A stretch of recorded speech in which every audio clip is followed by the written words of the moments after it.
Estas são as histórias de bastidores da Guerra do Iraque, contadas pelos homens e mulheres que a viveram.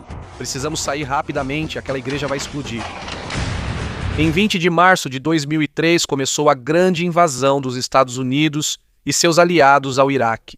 A principal razão apresentada pelo governo do presidente dos Estados Unidos, George W. Bush, foi que o governo de Saddam Hussein escondia armas de destruição em massa. Isso incluía armas químicas, biológicas e possivelmente nucleares. Washington também afirmou que Saddam precisava ser removido devido ao seu governo brutal e à suposta conexão com o terrorismo internacional.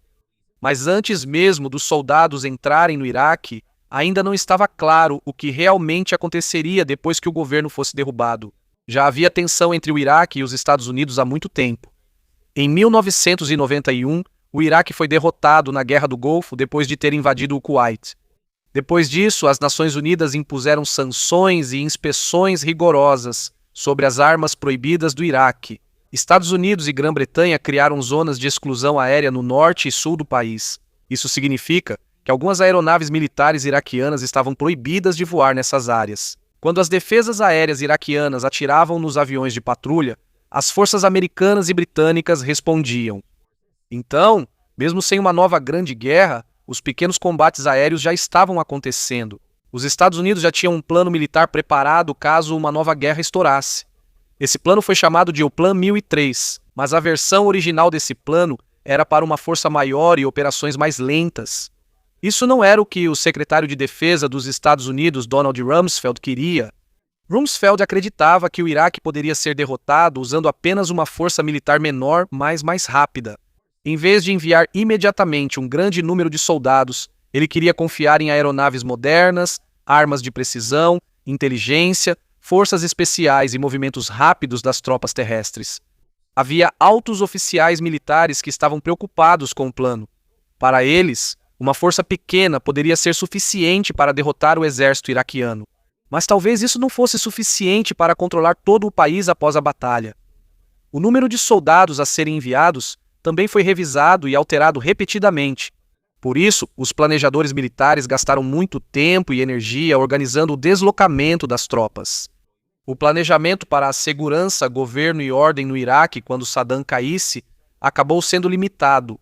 De acordo com as análises subsequentes do DPR, a coalizão tinha forças suficientes para vencer a principal batalha, mas não estava claro se esse número de soldados seria suficiente para manter a paz depois disso.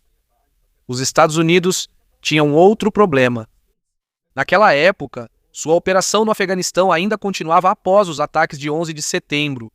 Os Estados Unidos também precisavam disponibilizar soldados, aeronaves, equipes de inteligência e dinheiro para lá. Isso significa que nem todos os seus recursos militares poderiam ser transferidos para o Iraque. No início, os Estados Unidos planejavam entrar no Iraque simultaneamente pelo norte e pelo sul, sendo que a principal força viria do Kuwait ao sul. Enquanto isso, grandes unidades americanas deveriam passar pela Turquia para invadir a parte norte do Iraque. Mas em 1º de março de 2003, o parlamento da Turquia não permitiu que as forças terrestres americanas usassem seu território. Por causa disso, os Estados Unidos foram obrigados a mudar o plano apenas algumas semanas antes do início da invasão. Na nova estratégia, a maior força da coalizão viria do Kuwait.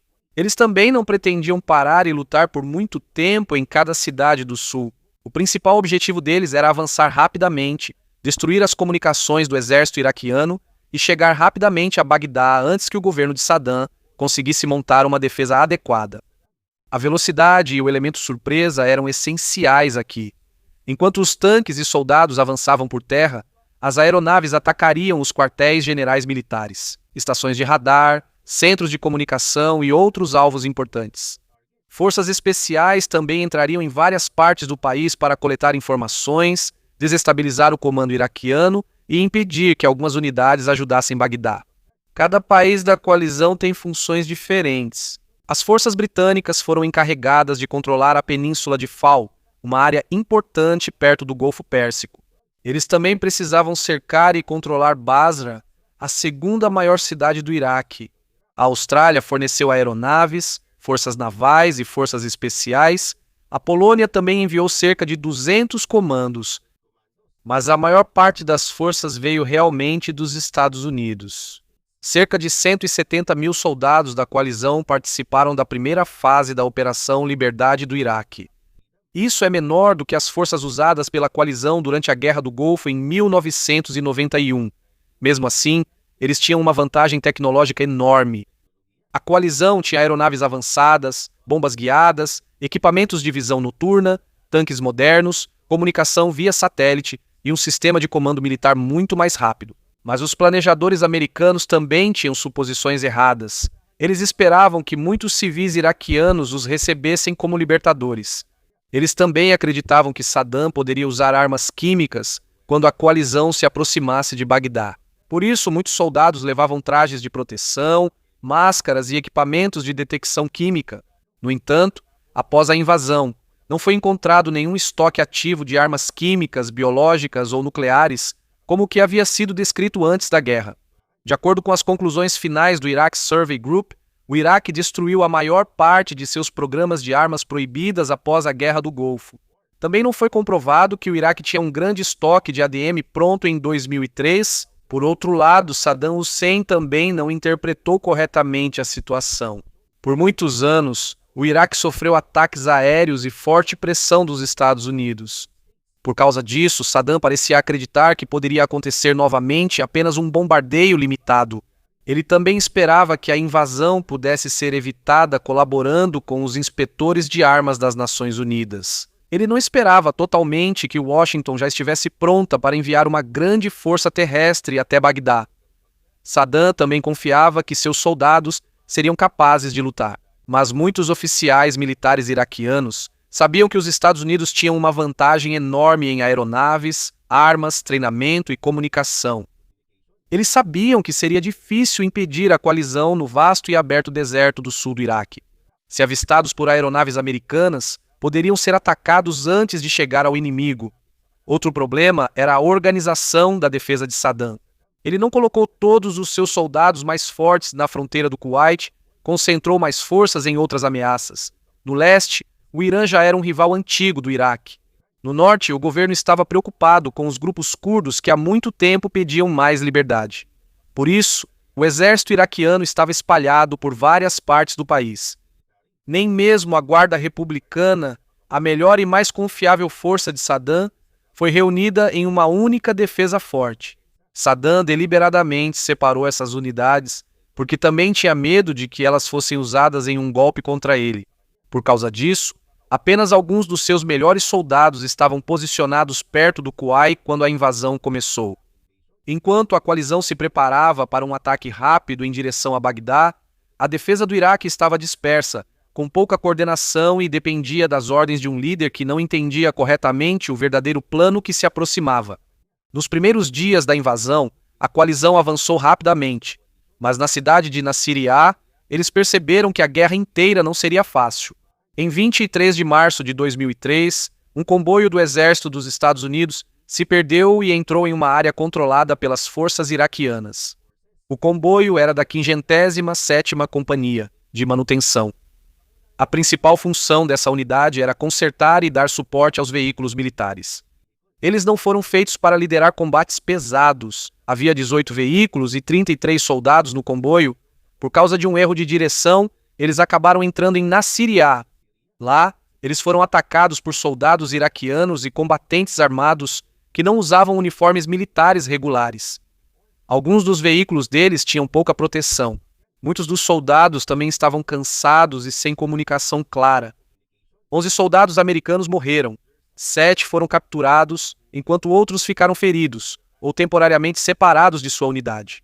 A emboscada mostrou que, embora a coalizão fosse rápida no deserto aberto, a situação se tornava mais perigosa quando eles entravam em uma cidade. Muitos prédios, ruas estreitas, pontes, canais e lugares onde o inimigo poderia se esconder. Também não era fácil saber quem era um civil comum e quem era um combatente armado.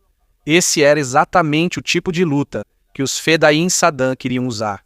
Os Fedain Saddam eram um grupo armado leal ao governo e ao partido Baath. Eles não eram como o exército regular, que tinha uniformes identificáveis e forças militares convencionais. Eles costumavam usar caminhonetes, armas leves, granadas propelidas por foguete e ataques rápidos, Eles se aproximam de diferentes direções e depois rapidamente vão embora ou se escondem dentro da cidade. O objetivo deles nem sempre é derrotar a coalizão em uma grande batalha. O plano mais prático deles é atrasar o avanço, atrapalhar as linhas de suprimento e aumentar o número de baixas. Enquanto buscavam soldados desaparecidos, os fuzileiros navais dos Estados Unidos receberam ordens de controlar as principais pontes à noite. Eles precisam das pontes porque são o caminho para atravessar o rio Eufrates e o canal próximo. Se eles não conseguirem capturar essas pontes, o movimento das tropas rumo ao norte pode ser atrasado. Mas a operação ficou caótica. Alguns tanques precisaram sair para reabastecer. Algumas unidades perderam a comunicação clara. Alguns veículos ficaram presos em solo macio e lamacento. Enquanto a Companhia C avançava, eles foram recebidos por morteiros, metralhadoras, granadas propelidas por foguete e tiros vindos de várias posições, mas conseguiram chegar ao canal. Mas a coordenação adequada entre as unidades foi interrompida. No meio da confusão, alguns veículos recuaram sem uma ordem clara. Outros fuzileiros foram deixados para trás, com pouca ou nenhuma cobertura, quase cercados pelo inimigo. Eles pediram apoio aéreo.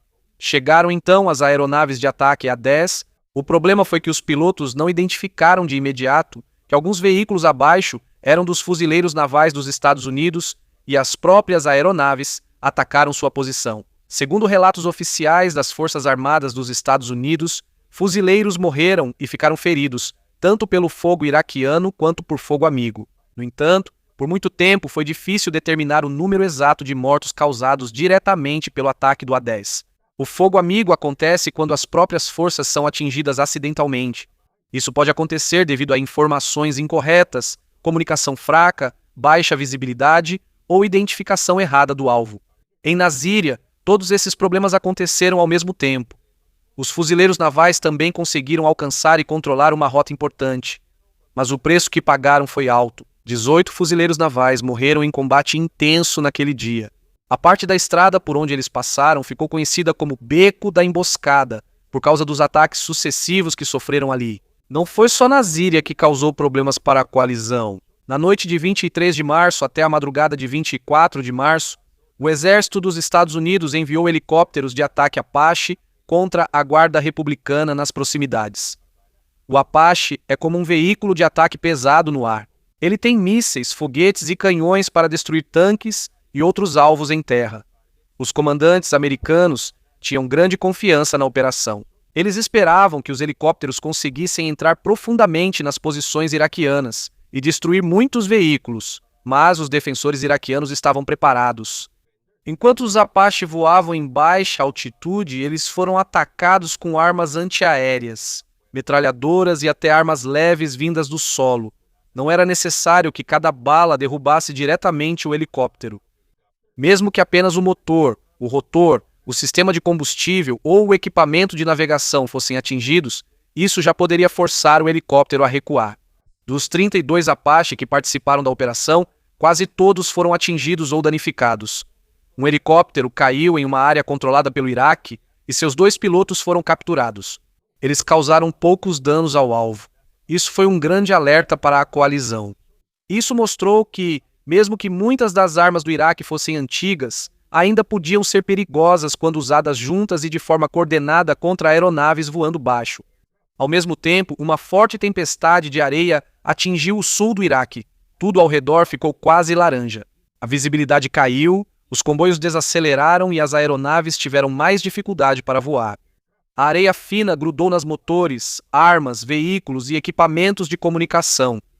Os soldados também tiveram dificuldade para enxergar, mesmo a poucos metros de distância. Após a tempestade de areia, a emboscada em Nasiriyah e o fracasso do ataque dos Apache, surgiram dúvidas sobre uma possível desaceleração da invasão. Mas, no geral, a principal força da coalizão continuava avançando. Nos primeiros dias, o maior problema deles era o comprimento da linha de suprimentos, mais do que o exército regular iraquiano. Era necessário continuar trazendo do Kuwait comida, água, munição, combustível, peças de reposição e suprimentos médicos. À medida que os soldados deixavam a fronteira, a rota a proteger aumentava, permitindo que combatentes irregulares iraquianos explorassem essa fraqueza. Eles evitavam as principais formações de tanques e atacavam comboios vulneráveis, unidades de manutenção e veículos de suprimentos na retaguarda. Antes mesmo desses confrontos acontecerem, a coalizão já havia tentado controlar imediatamente os locais importantes no sul. As forças americanas e britânicas tomaram a península de Al-Fal, as instalações de petróleo do sul e o porto de Qasr. Qasr é importante porque é o único grande porto do Iraque conectado diretamente ao Golfo Pérsico. Quando o porto estiver seguro, poderá receber suprimentos humanitários e equipamentos. Os campos de petróleo de Rumaila também são relevantes. A coalizão quer evitar o que ocorreu na Guerra do Golfo, quando forças iraquianas incendiaram poços de petróleo no Kuwait, por isso agiram rápido para proteger as instalações e impedir destruição em larga escala. No norte, as forças especiais da coalizão colaboraram com os Peshmerga curdos. No oeste, eles realizaram ataques e movimentos para confundir o comando iraquiano. O objetivo era sugerir que outra grande força poderia vir da direção da Jordânia. Antes da invasão, a inteligência dos Estados Unidos também tentou convencer alguns comandantes iraquianos a se renderem ou a se afastarem de Saddam. Eles usaram ligações, e-mails, panfletos e mensagens enviadas para as unidades militares. Mas isso não resultou em deserções em massa nos primeiros dias. Alguns se renderam, mas muitos também permaneceram em suas posições por medo das ordens do governo ou por acreditarem que ainda poderiam lutar. O exército iraquiano tinha muitos soldados, mas nem todos queriam lutar. Muitos tanques eram velhos, quebrados ou sem manutenção. A comunicação entre as unidades também era fraca. Havia oficiais iraquianos competentes, mas nem sempre eles ocupavam as posições mais altas. Sob o governo de Saddam, muitas vezes era mais importante ser leal ao partido Ba'ath do que ter habilidade em estratégia militar. Por causa disso, muitos comandantes tinham medo de tomar decisões por conta própria. Eles precisavam esperar ordens de cima, mesmo quando a situação estava mudando rapidamente. No dia 17 de março de 2003, o presidente Bush deu a Saddam e seus filhos 48 horas para deixarem o Iraque. A liderança iraquiana recusou. 2 dias depois disso, os Estados Unidos bombardearam um local na fazenda Dora, nos arredores de Bagdá. Com base na inteligência da época, acreditava-se que Saddam e alguns altos funcionários poderiam estar lá. Ele não estava lá. Isso foi seguido por outros ataques aéreos contra a liderança, centros de comando, sistemas de comunicação e alvos militares. No dia 20 de março, a principal força terrestre finalmente cruzou a fronteira. Eles entraram rapidamente no sul do Iraque, mas os acontecimentos em Nazíria e Karbala foram os primeiros a mostrar claramente que velocidade e armas avançadas não eram suficientes para evitar todos os problemas. Havia inimigos que não eram fáceis de ver. Havia cidades onde cada rua podia se transformar em um labirinto. E no meio de uma operação rápida, até mesmo uma curva errada, um rádio quebrado ou um alvo errado podiam levar a grandes perdas. Enquanto a coalizão se aproximava de Bagdá, havia outra batalha acontecendo na televisão. O Pentágono sabia que o apoio do público era fundamental. Mais de 600 jornalistas foram integrados diretamente às forças militares dos Estados Unidos e Reino Unido, sendo chamados de jornalistas incorporados. Eles estavam junto com o comboio, dormindo perto dos soldados, e viam a batalha de perto. Por causa disso, eles conseguiam enviar rapidamente vídeos reais direto do campo de batalha. Mas isso tem um preço. Como eles dependem dos militares para comida, transporte, informações e segurança, alguns questionaram se eles ainda conseguiam permanecer neutros. Eles também viam a guerra apenas a partir de uma única unidade. Por isso, nem sempre conseguiam enxergar toda a situação. Para o Pentágono, o programa foi considerado um sucesso. Em vez de apenas coletivas de imprensa, as redes de TV receberam vídeos contínuos de tanques, soldados e combates diretamente da linha de frente. Ao mesmo tempo, a coalizão utilizou operações psicológicas contra os militares iraquianos. Milhões de panfletos foram lançados do céu. Neles estava escrito para não lutar, não destruir as instalações de petróleo e não obedecer a ordens que pudessem colocá-los em perigo. Nem todos se renderam de imediato, mas muitos trocaram de roupa, deixaram suas armas e simplesmente foram para casa. Muitos soldados iraquianos comuns não confiavam em Saddam. Eles sabiam que era difícil enfrentar um inimigo com clara vantagem em aeronaves, tanques, comunicação e armas de precisão. Após uma breve pausa no avanço, a principal força americana voltou a se mover em direção a Bagdá, sendo o caminho mais importante o corredor de Karbala. É uma rota estreita entre Karbala e o Grande Lago a leste dela. Depois de passar por ela, fica mais fácil chegar a Bagdá vindo do sul. Alguns comandantes iraquianos sabiam que o principal ataque passaria por aqui, mas as ordens vindas do governo eram confusas. Havia oficiais que continuavam enviando relatórios exagerados sobre o suposto ataque e a derrota da coalizão. Por causa disso, a liderança iraquiana não tinha clareza sobre o quão perto as forças americanas estavam. Saddam ainda suspeitava que o verdadeiro grande ataque poderia vir do oeste. Seu filho, Qusay, era quem tomava muitas das decisões militares. As ordens eram frequentemente enviadas por mensageiros em vez de rádio, para que a coalizão não pudesse rastrear sua localização. Isso era mais seguro contra a vigilância eletrônica, mas também era mais lento. Quando a ordem chegava a uma unidade, a situação no campo de batalha já podia ter mudado. Em 2 de abril de 2003, a 3ª Divisão de Infantaria dos Estados Unidos chegou a uma ponte importante no rio Eufrates, perto de Musaib. Eles precisavam conquistar a ponte para que os tanques e outros veículos pudessem atravessar em direção a Bagdá. Engenheiros iraquianos tentaram explodi-la. Uma parte foi danificada, mas ainda era possível atravessá-la. As forças americanas usaram fumaça para dificultar a visão dos defensores iraquianos na travessia, além do apoio de helicópteros Apache, veículos Bradley e barcos de assalto. O fogo da artilharia iraquiana era intenso, mas não penetrava facilmente a blindagem dos tanques Abrams e veículos Bradley. Após os blindados americanos atravessarem, os iraquianos foram derrotados no corpo a corpo.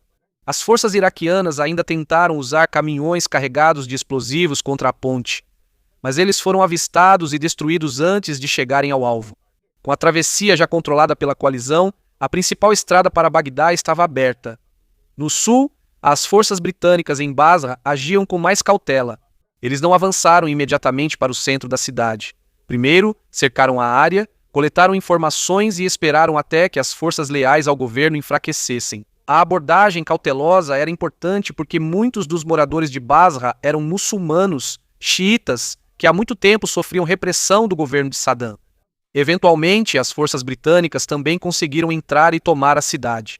Em Bagdá, o plano inicial dos americanos era cercar a capital gradualmente. Eles iriam estabelecer bases ao redor e realizar ataques sucessivos antes de assumir o controle total da cidade. Mas isso mudou depois que os comandantes perceberam que a defesa do Iraque era fraca e desorganizada. Em 4 de abril, as forças americanas tomaram o aeroporto internacional de Bagdá. Essa foi uma vitória importante, porque eles já estavam na parte oeste da capital e agora tinham um local seguro para suprimentos e reforços. Depois disso, a 3ª Divisão de Infantaria pediu permissão para enviar tanques para dentro de Bagdá. Esse tipo de ataque foi chamado de Thunder Run. Não era uma patrulha comum. Foi uma entrada rápida e pesada de tanques e veículos blindados dentro da cidade. O objetivo era testar a defesa, destruir as posições inimigas e mostrar que a coalizão já conseguia entrar na capital. No dia 5 de abril, os americanos realizaram a primeira Thunder Run. 28 tanques Abrams e 14 veículos Bradley passaram pela principal rodovia em direção ao aeroporto. Enquanto avançavam, foram atacados de prédios, veículos e das laterais da estrada. Um Abrams foi danificado e abandonado. Depois, ele foi bombardeado por uma aeronave da própria coalizão para evitar que caísse nas mãos das forças iraquianas. O governo iraquiano usou o vídeo do tanque danificado como prova de que supostamente haviam impedido os americanos. Mas a principal coluna blindada ainda conseguiu chegar ao seu destino. A primeira incursão mostrou que ainda havia resistência em Bagdá, mas não havia um comando central organizado. 2 dias depois disso, os americanos realizaram um Thunder Run ainda maior.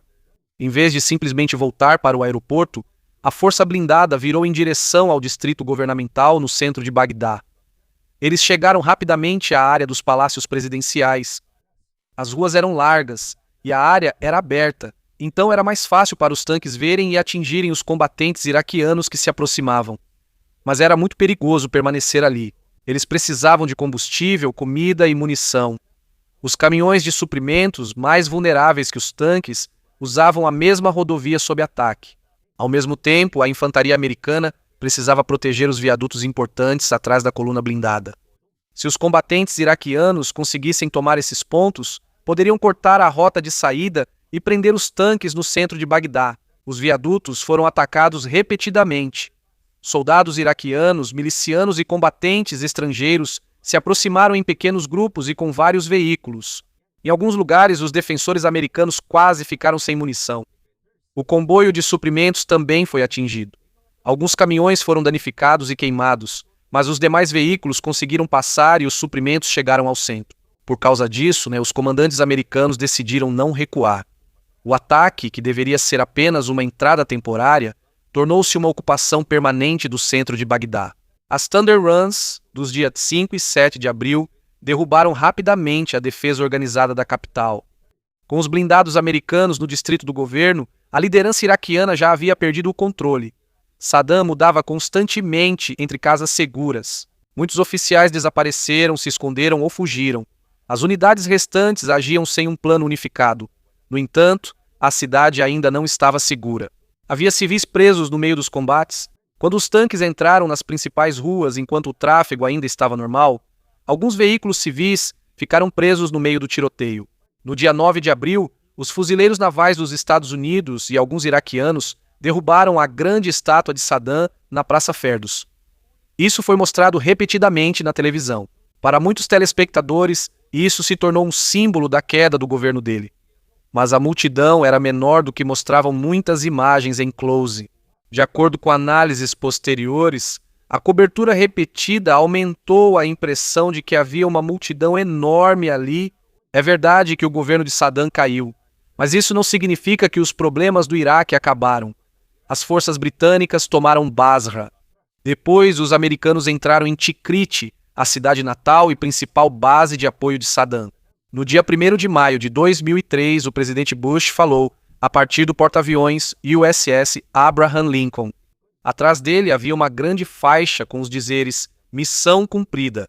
A faixa era para marcar o fim da missão do navio.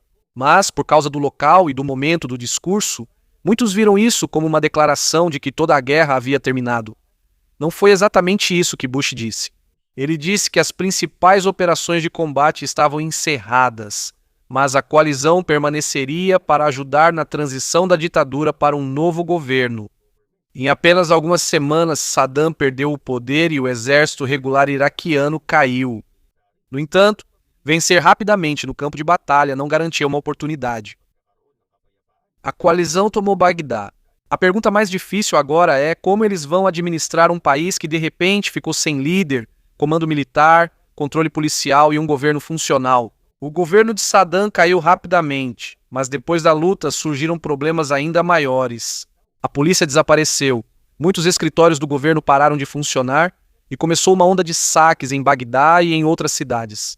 O conteúdo das lojas, escritórios, hospitais, museus e prédios do governo foi roubado. Em muitos lugares, ninguém impedia os ladrões. As tropas da coalizão eram insuficientes para vigiar todo o país. Eles também priorizavam proteger alvos militares em vez de prédios e residências comuns. Para muitos civis iraquianos, a mensagem era clara. A coalizão conseguia derrubar o antigo governo, mas não conseguia restabelecer a ordem imediatamente. Mas o que aconteceu nos depósitos militares foi ainda mais perigoso. Muitos depósitos cheios de munição não foram vigiados, explosivos, foguetes e outras armas. Segundo o Government Accountability Office dos Estados Unidos, os saques se tornaram generalizados por causa dos muitos depósitos e da falta de segurança. Muitas armas desaparecidas aqui foram parar com grupos que combateram a coalizão. Os Estados Unidos também não estavam prontos para a queda rápida do antigo sistema. Havia planos de entregar imediatamente o governo aos exilados iraquianos, que estavam fora do país há muito tempo. Mas quando eles chegaram ao Iraque, os oficiais americanos perceberam que o apoio real deles por parte das pessoas comuns era limitado. Enquanto isso, muitas fronteiras permaneceram abertas, permitindo a entrada de combatentes estrangeiros, enquanto havia cidades no norte e oeste praticamente sem presença da coalizão. Em 12 de maio de 2003, Paul Bremer foi nomeado para liderar a Autoridade Provisória da Coalizão, ou CPA. Este é o governo provisório que administra o Iraque até surgir nova liderança iraquiana. Uma das primeiras ações da CPA foi a ampla desbaatificação, removendo membros do partido Baath de altos cargos do governo. O objetivo disso era apagar a influência do partido que Saddam usou para controlar o país. Mas havia um grande problema. Sob o antigo sistema, muitos professores, engenheiros, Médicos, gerentes e funcionários públicos comuns precisavam se juntar ao Partido Baath para conseguir um emprego ou subir de cargo. Por isso, quando a demissão em massa foi implementada, não foram apenas os leais a Saddam que perderam seus empregos. Também incluía muitas pessoas experientes no governo. A decisão seguinte foi ainda mais grave. Em 23 de maio, a CPA emitiu a Ordem número 2. Ela dissolveu o exército iraquiano e várias organizações de segurança e do governo. De repente, centenas de milhares de ex-soldados ficaram sem emprego e salário. Muitos deles tinham treinamento militar, eles sabiam onde as armas estavam escondidas, e alguns sentiram que foram tratados como inimigos, mesmo que nem todos fossem leais a Saddam. Em vez de serem usados para ajudar a manter a segurança, eles foram deixados de fora do novo sistema. Alguns voltaram para casa silenciosamente, mas outros se juntaram a grupos armados, deram apoio à insurgência ou venderam seus conhecimentos e armas. Esse foi um dos maiores erros na primeira fase da ocupação. Ao mesmo tempo, a raiva do público estava crescendo. Iraquianos que inicialmente celebraram a queda de Saddam logo passaram a sentir medo e desconfiança ao perder eletricidade, empregos, proteção policial e serviços básicos. Na visão deles, eles já não viam mais uma libertação. Agora era uma ocupação estrangeira. As áreas de maioria sunita, que antes estavam próximas ao poder de Saddam, ficaram ainda mais tensas. Um desses lugares era Fallujah. A cidade não foi muito destruída na primeira invasão, mas, devido ao fraco controle da coalizão e à grande raiva dos moradores, rapidamente se tornou um centro de resistência. Foi então que o problema real ficou claro. A principal batalha contra o exército regular iraquiano terminou, mas ainda não havia um novo governo estável, uma polícia funcionando ou forças de segurança suficientes. O antigo sistema caiu antes que o substituto fosse estabelecido, e nesse vácuo espalharam-se armas, raiva, medo e grupos dispostos a lutar. A guerra, que se pensava que terminaria com a queda de Bagdá, apenas entrou em uma fase mais longa e mais caótica.